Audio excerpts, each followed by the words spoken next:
Hello friends, let's have a discussion on parliamentary committees. You must be knowing that parliament has to discharge a diverse set of functions and it has a great volume of work to perform. But the time available with parliament is limited. So this great deal of parliamentary work which is to be done by parliament is done by parliamentary committees. Parliamentary committee consists of parliamentarians. They help Parliament in discharging its responsibilities in effective and efficient manner. There are two types of parliamentary committees. The first one is the standing committees and second ad hoc committees. The standing committees are permanent in nature. Their members and chairperson change after a fixed tenure. The ad hoc committees are temporary in nature. These are constituted on a special occasion for specific purposes. We'll look into both these types of committees in more detail. The standing committees are of three types. First is financial standing committees, which deal with financial affairs. Second is departmentally related standing committees. They deal with tasks related to specific departments or ministries. And the third one is other standing committees. Okay, so the first one is financial standing committees. These are of three types. You all must have heard of these names: Public Accounts Committee, Estimates Committee, Public Undertaking Committees. These three are part of financial standing committees. The Public Account Committee is one of the oldest and very important parliamentary committees. It has 22 members. 15 are taken from Lok Sabha and 7 from Rajya Sabha. The members of Public Accounts Committee are elected through proportional representation by means of single transferable vote system. It is a similar system of election which is used in case of election of MPs for Rajya Sabha. Okay, it is important to note here that the members of Council of Ministers are not eligible to get elected to the PAC. The PAC, Public Accounts Committee, functions under the supervision of the Speaker of Lok Sabha, and the chairperson of this committee is also appointed by the Speaker. The Public Accounts Committee, scrutinizes the report of CAG, Comptroller and Auditor General of India, or any other government account put before Parliament. Okay, so if any report is put before Parliament, it is scrutinized by the Public Accounts Committee, as if it is mentioned, if it is asked to do so. Okay, not every report. So through PAC, through Public Accounts Committee, Parliament exercises an effective control over the executive. Coming to the Estimates Committee is also elected in the same manner as the Public Accounts Committee. You can see these points which are given in a bracket. Members elected through proportional representation by means of single transferable vote system. Members of Council of Ministers not eligible to get elected. It functions under the supervision of Lok Sabha Speaker. Chairperson is appointed by the Speaker. These points are valid for Estimates Committee as well as Public Accounts Committee. Okay, so coming to the specific points of Estimates Committee, it has 30 members. And note here that all these members are from Lok Sabha. The Estimates Committee, it examines the annual budget statements and suggests alternative policies for bringing efficiency and economy in administration. Coming to the Public Undertakings Committee, PUC, it has 22 members, similar to the Public Accounts Committee. 15 taken from Lok Sabha and 7 from Rajya Sabha. This committee examines whether the affairs of public undertakings are being managed in accordance are being managed in accordance with the sound business principles and prudent commercial practices. It examines the report of CAG related to public sector units before it is discussed by the Parliament. Before moving on, let's look at some of the provisions related to CAG, that is Comptroller and Auditor General of India. It is a constitutional body mentioned under Article 148 to 151. It is independent and autonomous body. It acts as eyes and ears of public accounts and guardian of public purse. Remember, act as guardian of public purse. What CAG does, it audits the account of Government of India, the revenue receipts, and it prepares a report. This report is submitted to the President, and President cause it to be presented before the Parliament. What Parliament does, since it generally is a big report and Parliament has limited time, it forwards this report to Public Accounts Committee.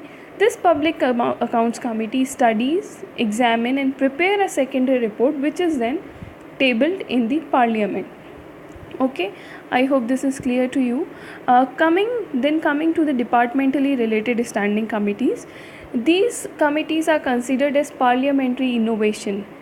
These deal with the trend of bulletin in the parliamentary functions.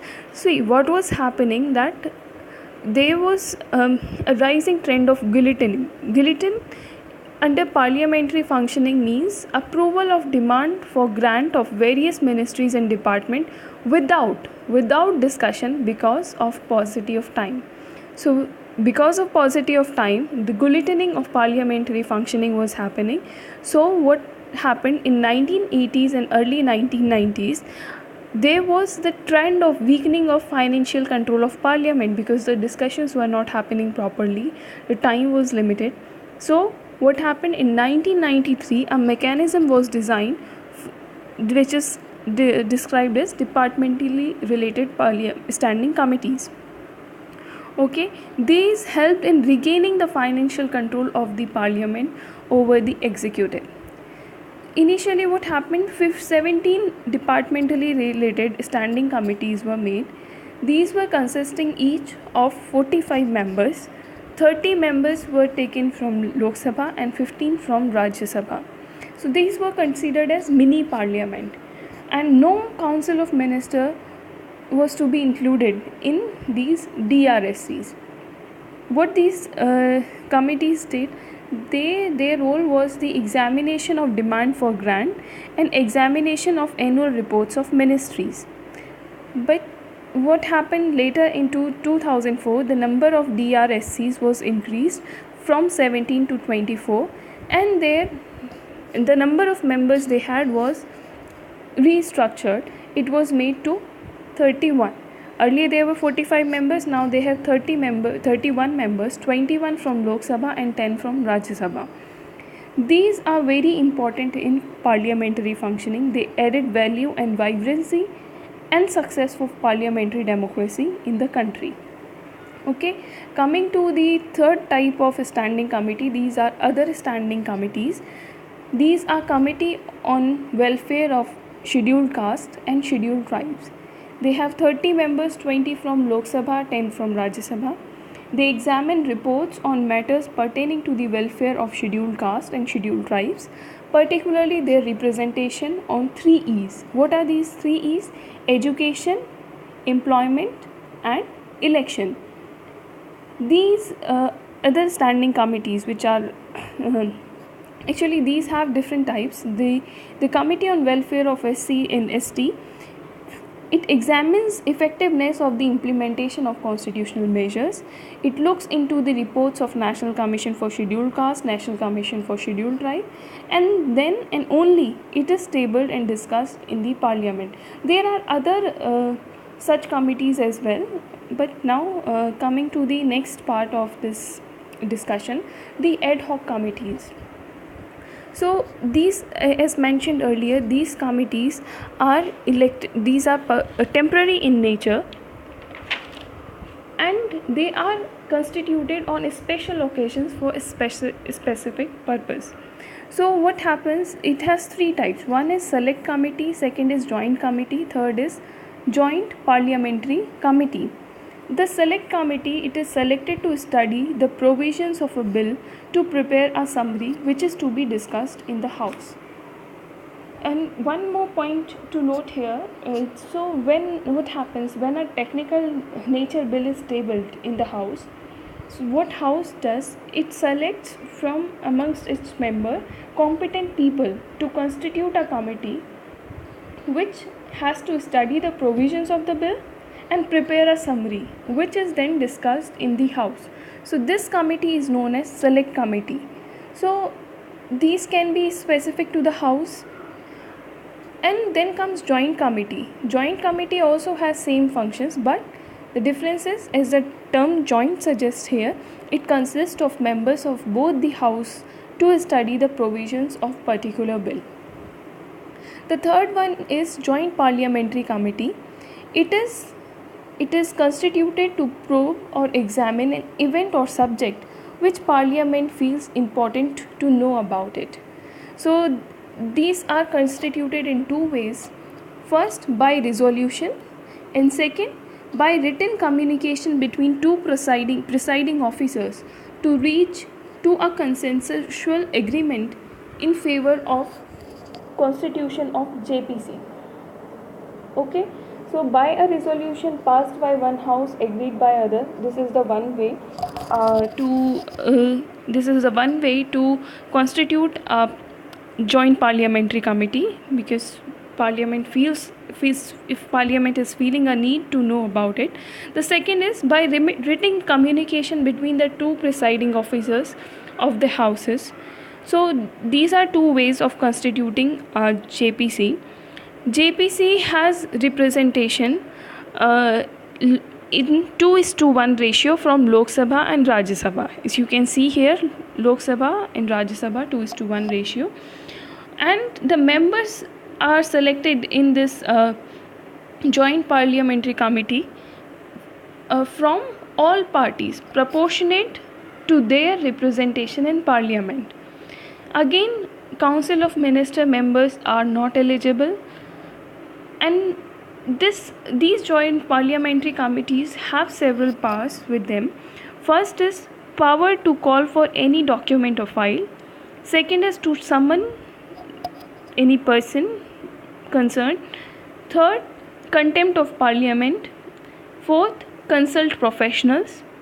Fifth, recommendation, which are not binding but have a persuasive effect. So there are several occasions in the history of our parliamentary system where joint parliamentary committee was constituted. The first one was in relation to Bofors scandal in 1987. Second, Harshad Mehta stock market scam in 1992. Third, Ketan Parekh share market scam 2001. You can remember these names, keep them in mind. Soft drink pesticides issues 2003. 2G spectrum case 2011. Land acquisition case 2015. Okay, so there were 6 occasions when JPC was constituted. Recently, in case of Rafale deal, which we are having with France, there was a demand for JPC to be constituted, but the elections has come. The committee was not constituted as such, but there was a demand for it because there was demand from many parliamentarians to know about it. So this is all we have discussed about this parliamentary committees. If you have any doubt, you can ask in the comment section below. Thank you.